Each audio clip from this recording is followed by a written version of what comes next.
Dear students, we have seen the first part of this story, footprints without foot.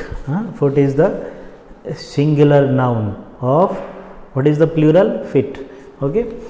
Now let us start the second half of the story. Eager to get away from crowded London, he took a train to the village of Iping, where he booked 2 rooms at the local inn. Now, eager to get away from the crowded London, he wanted to go away now because he was invisible and it was very hard for him to show such a face to the people and to move in the crowded places. So where he went to the village of Iping, where he booked 2 rooms at the local inn.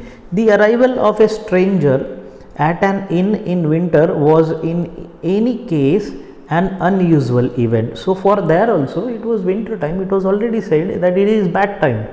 People generally do not even travel in this month, in the winter in England. A stranger of such uncommon appearance set all tongues wagging, talking about the things, that he was strange, his appearance was strange, he was uncommon. Mrs. Hall, the landlord's wife, made every effort to be friendly. She tried to be friendly with Griffin, but Griffin had no desire to talk and told her, "My reasons for coming to Iping is a desire for solitude." Then he said that why I came here to become solitude alone, loneliness. I wanted to have loneliness away from the crowd, so I came over here.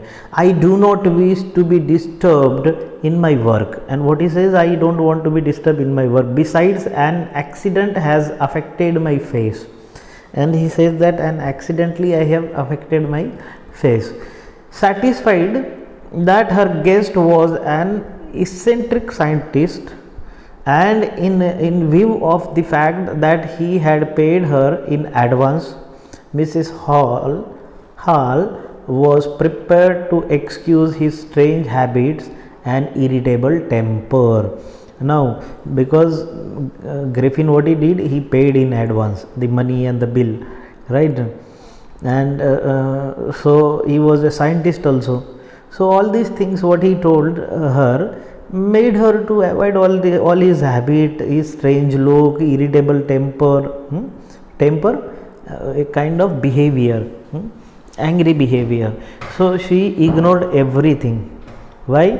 Because of money and because of she come to know the information about him.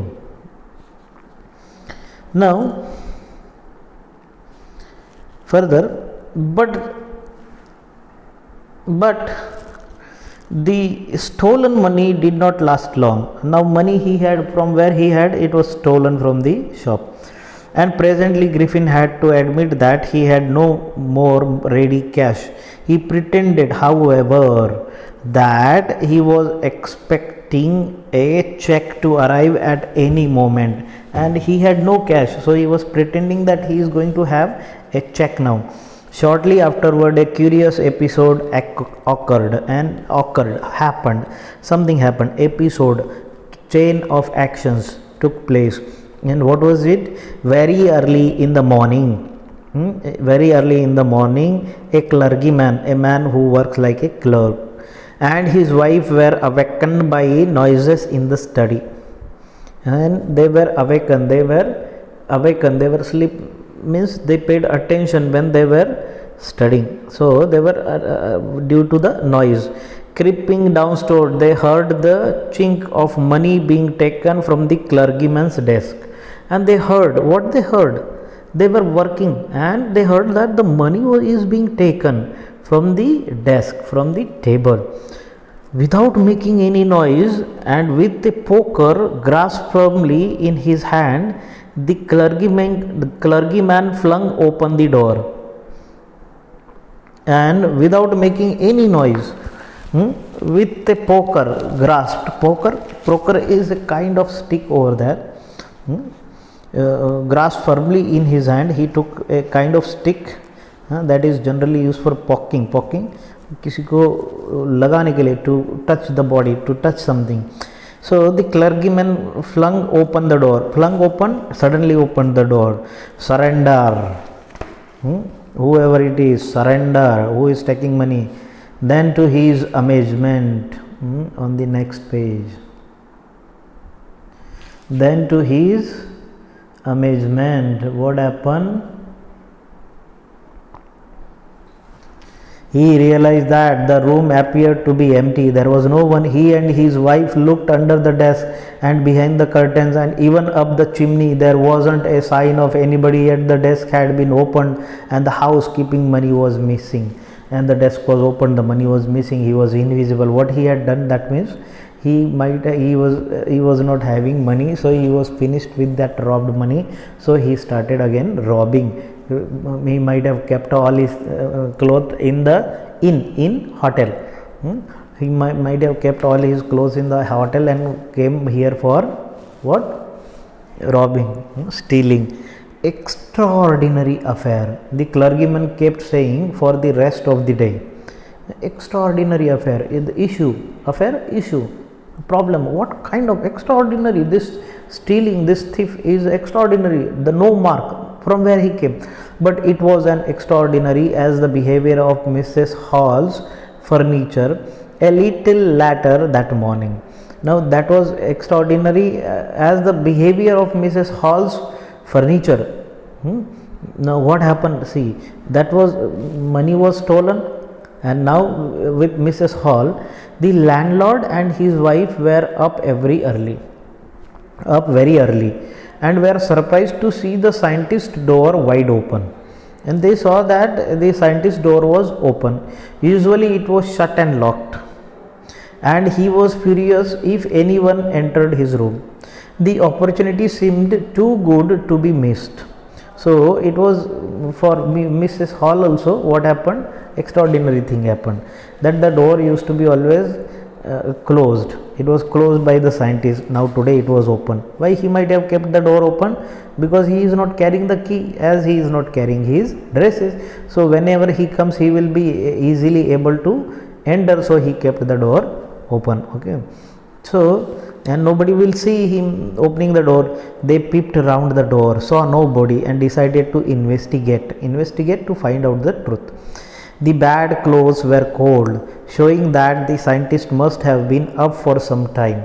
And strangers still, the clothes and the bandages that he always wore were lying about the room, and the bandages that he was wearing on his forehead and all, they were there.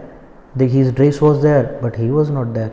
All of a sudden, Mrs. Hall heard a sniff close to her ear. Sniff? Somebody sniffed. A moment later, the hat on the bedpost leaped, and after a moment, the hat that was jumped from one place to another place and dashed itself into her face, and that hat dashed on her face. Then the bedroom chair became alive. The bedroom chair started moving. Oh my God, like a ghost story. Springing into the air, it charged straight at her, and the legs foremost, and the chair was springing into the air, lifted up into the air, and it charged straight at her. The chair went in front of her, legs foremost, for her, up to her legs. As she and her husband turned away in terror, the extraordinary chair pushed them both out of the room and then appeared to slam and lock the door after them. And what happened? That chair pushed them out of the room, and the room was locked from inside. Oh my God, they have not seen this invisible man. Mrs. Hall almost fell down the stair in hysterics. She was convinced that the room was haunted by spirit, and she was convinced. Convinced means she believed. She believed directly that what she believed, that the room was haunted. Haunted means taken. Haunted means taken taken by some spirit. Spirit means ghost, atma. So haunted by spirit, and Mrs. Hall almost fell down the stairs in hysteria. Hysteria means it's a what it is, I think it is Italian word.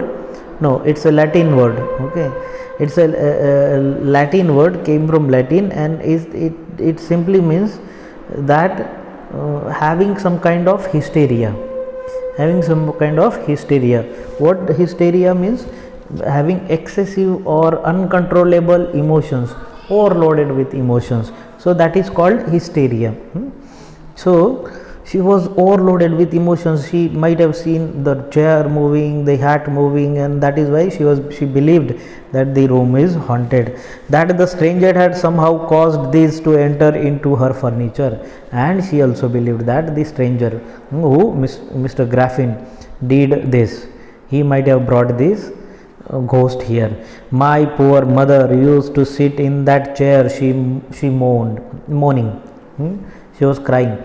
To think it should rise up against me now. How my mother used to sit in that chair, how that chair can push me.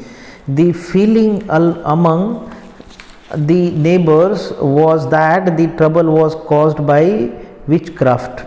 But witchcraft or not, when news of the burglary at the clergyman's home became known, the strange scientist was strongly suspected of having had a hand in it. And when they come to know, before that they were thinking that it is a work of ghost or witch, but now when they come to know about the incident at clergyman's house, because there money was stolen, right, cash was stolen, so they had suspect on this strange scientist.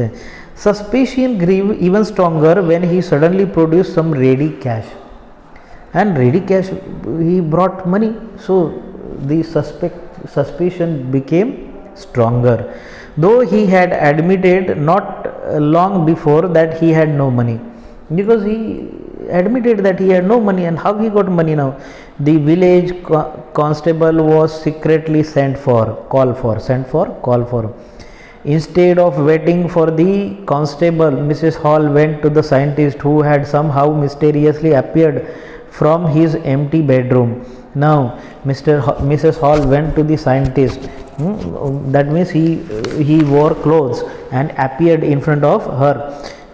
Okay, I want to know what you have done, what you have been doing to my chair upstairs, she demanded. And I want to know how it is you came out of an empty room. It was empty, there was no one, and how you came from inside, and how you enter a locked room, and they might have locked the room. So how you entered in that locked room? So she was asking him questions. The scientist was always quick tempered. He used to get angry, quick tempered. Now he became furious. You don't understand who or what I am, he shouted. Very well, I'll show you. Now he says, okay, you are doing this to me, you don't understand now what I am. So he started shouting. He started what? Shouting. He got angry. Suddenly he threw all bandages. All bandages he was wearing, he threw. Whiskers, spectacles, and even nose. That duplicate nose, he throw it out. And what had happened then? He might have become invisible. It took him only a minute to do this. The horrible people in the bar found themselves staring at a headless man. And people, they found that, you see in the picture what he did, he removed all his head part only, so his head was invisible, headless man.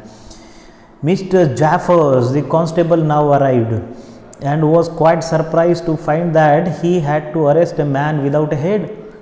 But Jaffer was not easily prevented from doing his duty. If a magistrate warrant ordered a person's arrest, then that person had to be arrested with or without his head. Now see, he says that he was such a person, Jafford, Mr. Jafford was the constable, was such a person that he was strict in doing his work. This word shows that he was strict doing his work. There followed a remarkable scene as the policeman tried to get hold of a man who was becoming more and more invisible as he threw off one garment after another. Finally, a shirt flew into the air, and the constable found himself struggling with someone he could not see at all. And the constable was struggling, trying to find out, catching his solid body, but he could not see who he is. Okay, so he could not see who the man is, but he was trying to find out. So someone he could not see at all. Some people tried to help him, but found themselves hit by blows that seems to come from nowhere, because his hand was not seen. His hand was not visible, and that hand was beating them. In the end, Jafar was knocked unconscious as he made a last attempt to hold on the unseen scientist. So Mr. Jafar was unconscious. He was also beaten. There were nervous, excited cries of hold him, but this was easier said than done. So it was easy to hold him. It was easy to say to hold him, but it was not easy to catch him. Graffid had shaken himself free. Now he was free, and no one knew where to lay hands on him. Now he was fully invisible, and how to find him no one could see. Okay, dear students, see, go through it. H.G. Wells is a very intelligent fellow, and on this, it's a part of his novel, and on this there has been a film also made. Something invisible man or disappeared, some name is there, I don't recall the name, but you read it. This is a fine story, read yourself, read once or twice, and find out the new words that you notice. Okay, and try to solve the exercise. Okay, good day.